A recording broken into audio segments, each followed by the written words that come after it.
विश्वासाची फसवणूक आणि कुटुंबाची साथ। छान गोष्ट आहे, चॅनलला नक्की सबस्क्राइब करून घ्या।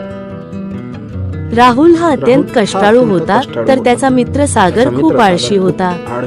राहुलने आपल्या बहिणीला स्वातीला कॉलेजला सोडण्यासाठी सागरवर पूर्ण विश्वास ठेवला होता।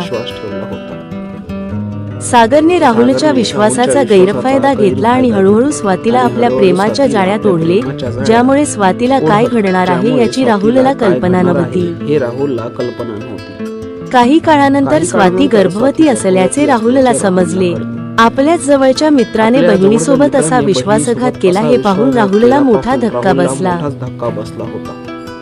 रागाच्या भरात राहुलने सागरला शोधून काढले आणि त्याला त्याच्या कृत्यासाठी चांगलीच धुलाई केली।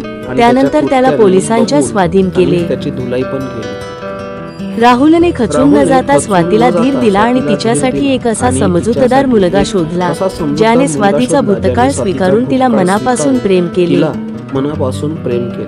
शेवटी राहुलने मोठ्या थाटामाटात स्वातीचे लग्न लावून दिले आणि आपल्या बहिणीला पुन्हा एकदा जीवनात सुख आणि सन्मान मिळवून दिला।